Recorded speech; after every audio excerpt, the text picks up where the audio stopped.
today's episode of Locked On 76ers, NBA, real training camp. Keith and I discuss it. The hot mics were on, and Doc Rivers talking to James Harden has been sort of a headline. We discuss what Coach Rivers said to his point guard next, right here, Locked On 76ers. You are Locked On 76ers, your daily Philadelphia 76ers podcast. Part of the Locked On Podcast Network. Your team every day.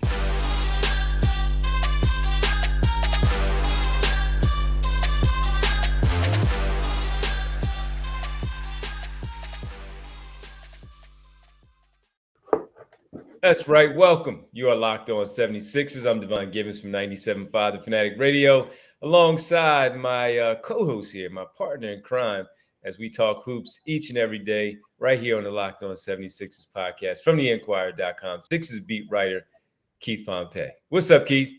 What's poppin', D? How you doing, bro? Well, it's all right here.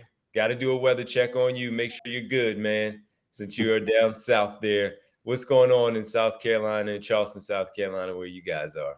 I mean, you know what? Right now last night was kind of crazy, like a lot of wind and everything. And you know, I've been through this before. Like sometimes it's kind of like the calm before the storm. Like that's a real thing. That's what you always tweet. Have you tweeted that yet? Yeah, yeah. But I need to, right? But what happens is, so it's like calm, and then all of a sudden it comes. Because I used to live in Myrtle Beach. You know what I mean? So, you know, I experienced this before, but I will say that, you know, I posted some videos yesterday of flooding. There's a whole lot more flooding now, like streets are flooded, you know, things like that. I mean, who knows? I may go out there and do some more videos, me and my crazy self. But you know, I'm safe. I'm safe though. But I'm safe. Don't be like those people in Florida, man, where you're out there with that wind blowing all crazy. Right? Yeah. You're trying to plant your feet to the surface there. Yeah, that's a little different, man. Are you an umbrella person? And me, and that's the crazy part. I don't. You just wear a hoodie or a hat. That's it. Yeah. I don't have an umbrella with me, but I was thinking, like, you know what, different umbrellas will probably go for $50 down here, right about now. Be out there selling them, twirling them, and everything. Selling them. Like, that's right. Yeah, it's funny because you think about that. When you're younger, of course, you gotta use your umbrella. Your parents make you use the umbrella. When you get older, you're just like, all right, whatever. I'll just put my hood on, I'll put my hat on, and I'll run. And then that's it. No umbrellas. Although I do keep one in the car. I mean, we got kids, so I got to keep one in the car. I do keep it in the car. But yeah, man. Listen, thanks everybody for making Locked On 76ers your first listen every day and checking on Keith to make sure he's good. Remember, Locked On 76ers is free and available wherever you get your podcasts on all platforms, including right here on YouTube at Locked On 76ers. Keith, we got to get into it, man. Real training camp on League Pass, the league app. They had it out there. 76ers real training camp. So a lot of things were caught on hot mic there. Wasn't edited, but I'm sure it wouldn't get through if Doc Rivers didn't want to allow it to get through. We need to talk about Joel Embiid, a U.S. citizen now. He snuck in the French citizenship over the offseason. Now he's a U.S. citizen. We'll tell what that means, not just for the 76ers and as a citizen in general. We'll talk about what it can mean possibly basketball-wise, and also Matisse, Thybulle. Coach Doc Rivers also speaking about Matisse, Thybulle after the 2 days of camp so far. But yeah, man, we need to talk about the hot mic, which caught Doc Rivers in a conversation that lasted about 2+ minutes with James Harden after they broke the huddle at the end of practice and talking about what they needed to do, what he needed James Harden to do, what he wanted him to focus on as a leader with the ball in his hands, finding Joel Embiid. We already knew that was the offense, but finding Joel Embiid and much, much more. Keith, what did you make of it? You know what? At first it was kind of like crazy, I thought. I mean, but then at the same, because what I mean by crazy is, like, I understand it. Like, it was candid. That's why it was crazy. And it was real. Like, normally they try to sugarcoat stuff. They do things. Now, who knows? Maybe he forgot the mic was on or maybe not. But, you know, Doc Rivers is the type of guy to me who seems like he likes getting messages out. And it's one of those things, like, I don't know if he could have like told them, hey, you can't do this because the stuff is live. But at the same time, I feel like it's one of those things where, a message was set forth. And the thing is, they had the practice was a bad practice. It seems like to me that based off of that conversation, and again, this is my opinion. It seems as if that you know guys aren't really getting the ball into Joel, and maybe Tobias wanted, Tobias and wanted the ball, and guys are getting frustrated a little. Their spirits are low, and things like that. And Doc was just like, look, it's not a democracy. Now, if I'm Tobias Harris and I'm Tyrese Maxey, I don't want to listen to that video because basically saying, look, it ain't about y'all. It's about Joel and it's about James. So these two guys are like going to be role players according to that. Now, again, I do feel like they're working on things right now. And as he said, our entry passes are horrible. They were bad last year. So that's one thing that they need to work on and get better at. Now, but it does, if you're a player, if you're Tyrese and Tobias, you don't want to hear that. You don't. You basically don't want to hear that. You don't. First of all, as far as the entry passes go, I've been talking about this since the Brett Brown years, where they have been unable to throw an entry pass, a simple entry pass, so fundamental. And they were one of the worst in the league at a simple entry pass. And I even talked about how when TJ McConnell was here, how to me, he was the most fundamental at it. As fundamental as TJ McConnell is, as we know, he was the best entry passer on the team for a couple of those years because nobody knew how to do it. And just throw it to his hand where you didn't move him off his spot. Yes, they're going to be a forearm in Joel Embiid's back to try to push him off the spot because he's so powerful, so dominant. They want him to move as further away from the paint as possible. But TJ was really the only one that could do it. Now, it has since improved a little bit more when you've had George Hill for the short time that he was here. He was a good entry passer, and some of the others, and James Harden right now, good entry passer on this basketball team. But yeah, they have to be better with that simple. You learn that real early. Throw it to the hand. Don't try not to get him off the spot that he's already established, and then let him go to work. And of course, play off of that. Tyrese Maxey and Tobias Harris, you may not want to hear it, but at least you hear it right now and can't, where it's not an issue a little bit later on. And but it was really interesting how forthright Doc Rivers was, knowing that the camera and the microphone was on. I like the fact that they're doing this because he's getting the message right there. James Harden is the extension of the coach, of course, on the floor as the point guard. We all wanted to see a more aggressive version of James Harden a season ago. We did not like that being delivered so far early on this part of the season, this part of the training camp. And then if we are to believe, which I do, from some of the things that I had heard, and I don't know if you heard the same thing, was we weren't always on the same page as far as the game plan when the play calls were happening. That it seemed like James Harden sometimes, didn't really love everything was called. So now that we have this full training camp, a full offseason, a full training camp, preseason to work out these kinks.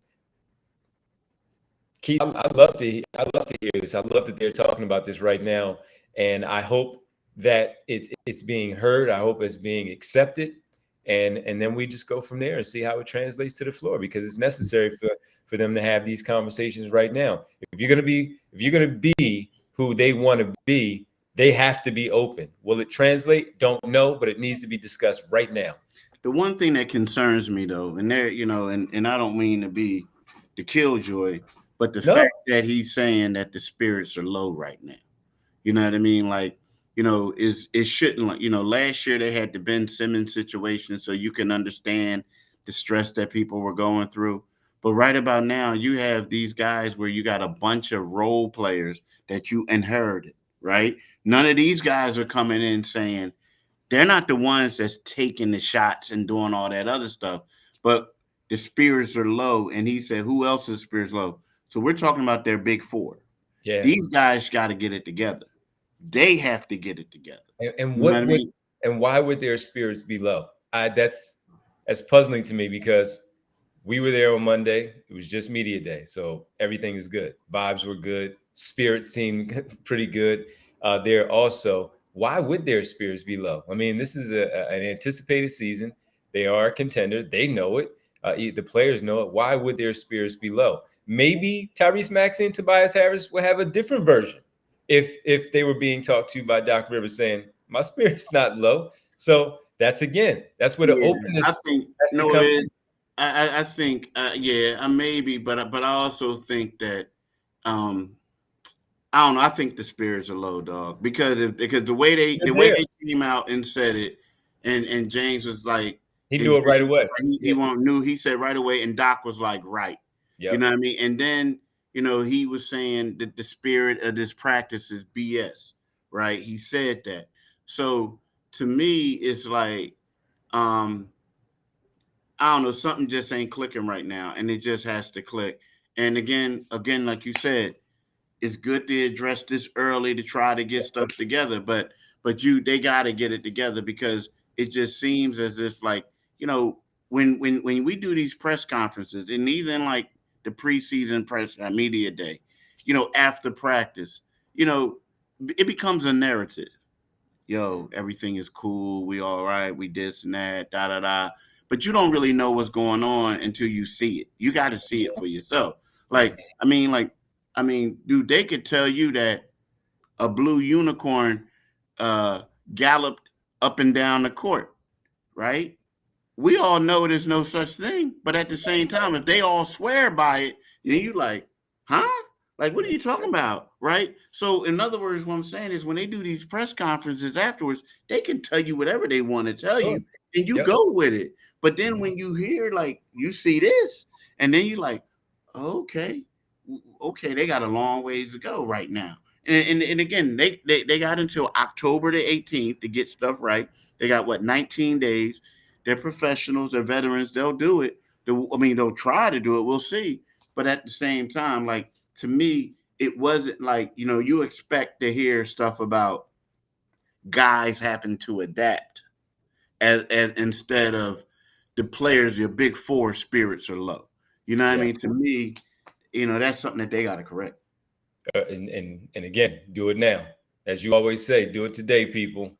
Do it today. Definitely do it today. Do it today. Also, hey man, with all that rain and maybe some rainbows popping up, it might be a blue unicorn jumping on that court at some point there while you're in South Carolina. We'll come back and get to Joel Embiid, who is the focus of that conversation, of course, early on about running the offense through him. As we know, no big surprise there. But it's also a new thing that we found out. He's a U.S. citizen, and what that could mean for his basketball future, not just with the Philadelphia 76ers. We'll tap into that next right here, Locked On 76. Let's talk about Bet Online. Bet Online is your number one source for football betting info this season. Find all the latest player development, team matchups, news, podcasts, and in-depth articles and analysis on every game you can find.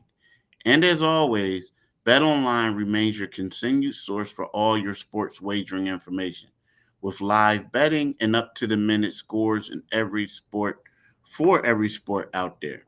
The fastest and easiest way to check in on all your favorite games and events, including MLB, MMA, boxing, and golf. Head to betonline.net or use your mobile device to learn more.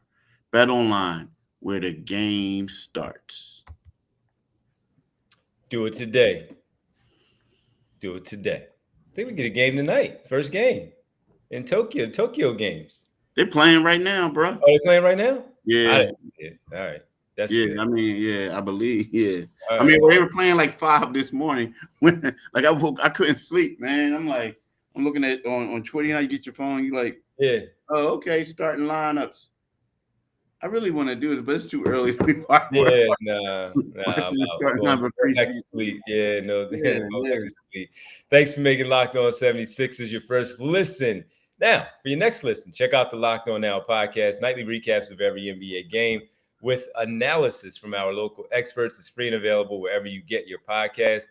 Keith, Joel Embiid, the focus of the 76ers offense, the MVP runner-up for the past 2 seasons in the league.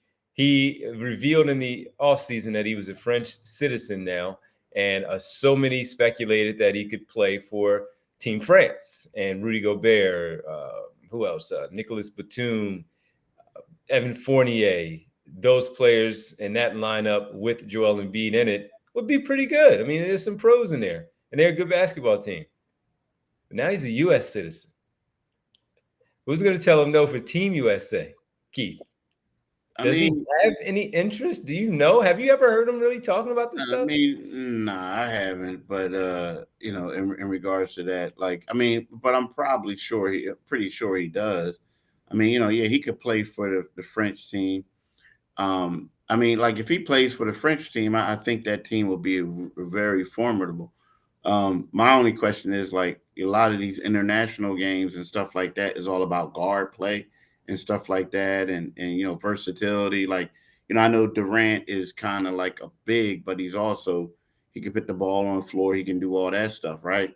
So I don't know if France, they got some nice young guards, but I don't know if they're deep in that category. Now, wherever Joel Embiid goes, that team is going to be fired. Like if he Yeah. goes and plays for Team USA, they're going to be tough to beat. I mean, they're already tough to beat, right? But I think that and nothing like if you're a basketball person and Olympic fan, you like, and if you don't have a dog in the race, so to speak, like if you're not a United States or you're a Frenchman, you would love to see Embiid play for France because you look at it and you say, well, maybe they could compete against USA and win the gold.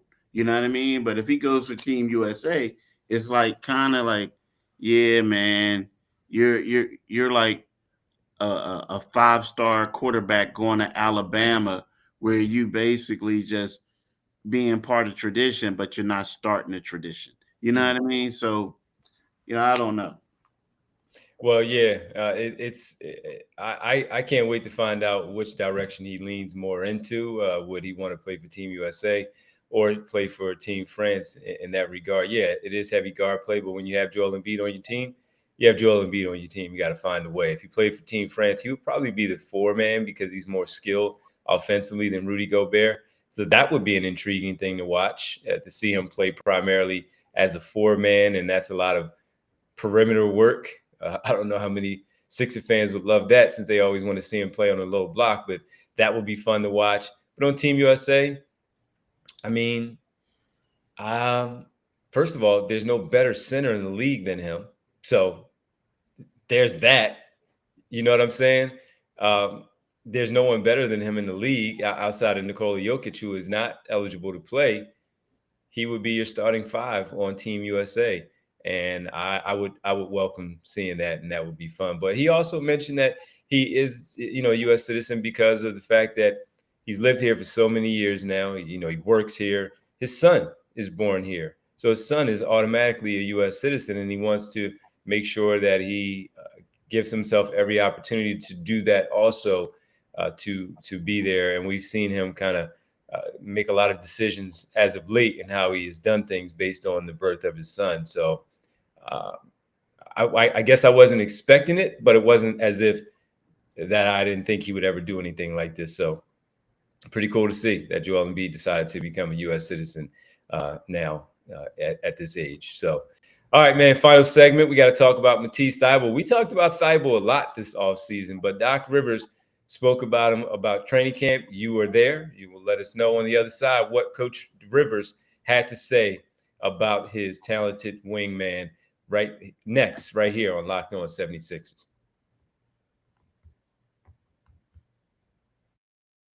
You are Locked On 76ers, your daily Philadelphia 76ers podcast. Welcome back to Locked On 76ers. Keith Pompey, Devon Givens, talking about, of course, your team, your town, your 76ers, and your 2-time All-NBA second-team defender, Matisse Thybulle. Keith, some things coming out of Charlotte.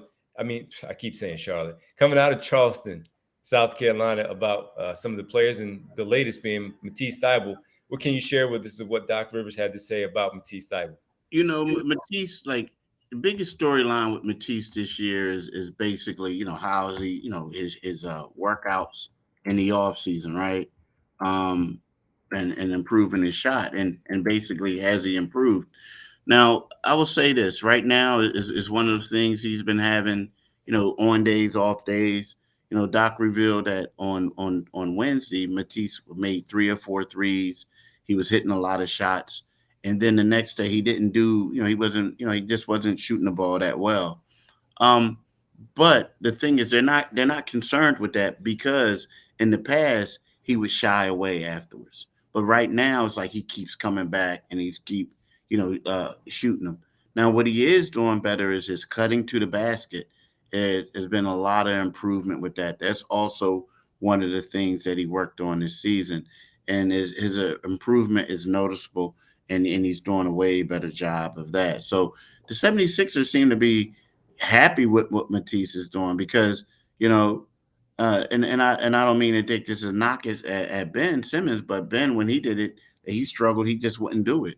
Matisse is showing that he can make shots, and he has been making shots. But on the days that he's struggling, he's not shying away. So and he's continued doing so that says there's some confidence there, and that's the things that they like to see in him. The confidence will continue to grow for him as he sees these shots fall, and he just feels good, of course, with them coming off his fingertips. That it was a good look and a good shot overall. Have you seen him since we didn't get a chance? He at media day a lot of times I mess around on the court. I shoot around. I'm right there. The basketballs are bouncing because they're taking all their photos, so they're doing their live dribble type things and taking their photos. So any interviews, I'm not really interrupting anything by bouncing basketball. So here's what Matisse Thybulle did. So me and a couple of our staff, our ground crew staff, were shooting around a little bit, or they were rebounding a little bit for me. And when I had stepped away to talk to a Sixers staffer, Matisse was walking by because he was going to his station to do whatever he needed to do for his photos and all. And he started shooting with the guys, but or at least giving them the basketballs to shoot with the guys. I think he went up for a layup, not a jump shot. So I didn't get a chance to see him shooting, see if anything changed with his form since he's been working on his mechanics, as you talked about this off season. Have you seen him? Even though I know you're in there late, oftentimes when we do go in Nah, late, we they're haven't. still running drills. Nah, nah, you haven't really seen Matisse. Like the guys who you see out there regularly are like Harden and Maxey. Tobias did some stuff yesterday by himself, but then you always see Furkan, Shake, Isaiah Joe. Isaiah Joe, DeAnthony Melton, and Joel was even in the drill with the guards yesterday, like at the end.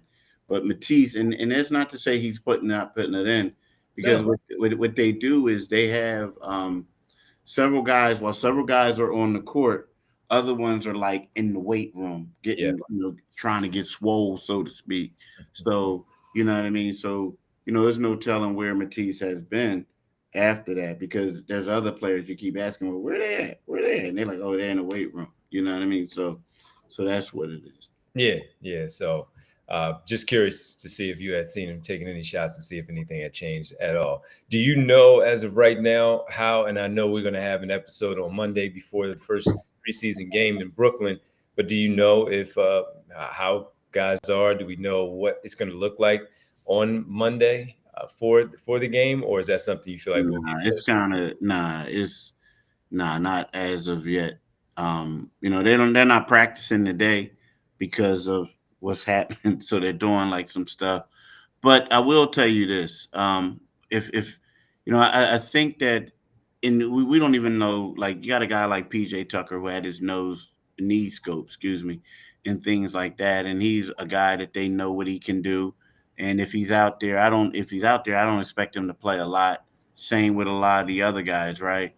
But when they do have the lineup, we talked about this yesterday. It's going to be one of those things where PJ and Tobias are basically interchangeable, but they look more at PJ as a 3-4 and Tobias as a 4-3. Right now, you know, um, you know, uh, Paul Reed has been playing a lot of 4, but he's also been banging with Joel Embiid at practice as the 5. So it's just a lot of things. I think that what we'll do see is we'll see them trying to work on that pick and roll a lot with Harden and Embiid. I mean, I honestly do. I think like yesterday when Doc was talking about getting the entry pass and it's not a democracy, and he's saying he got to get Harden up to speed and know when to attack, when to feed Embiid the ball. I think that's going to be a conscious effort this season to I mean this preseason in these games that the starters play to make sure that they got that thing down, because it's not like they open up against the Oklahoma City Thunder and then go from there and play Sacramento Kings and then play the Orlando Magic. I mean, they have like quote unquote a murderer's row of games at the start of the season, so they have to get that together, and I expect for that to be some of the things they work on. Yeah. Okay, man. Well, listen, man, as always, thank you. When we next catch up, you'll be in Brooklyn. So Brooklyn. Here we go, man. All over the place. It's that time of the year. Keith, safe trip back, man. But before we let you go, I gotta, make sure I say to everybody that we want to thank you for making Locked On 76ers your first listen every day. Now make your second listen Locked On Fantasy Basketball. Yes, Josh Lloyd hosts the #1 daily fantasy basketball show on the planet. Yes, not just the planet. And it's free and available wherever you get your podcast. So tell everybody, alien friends, all kinds of stuff. You can let them all know that you can, check out the podcast in general. Do aliens like fantasy basketball? I don't know, bro, and I'm not trying to find out.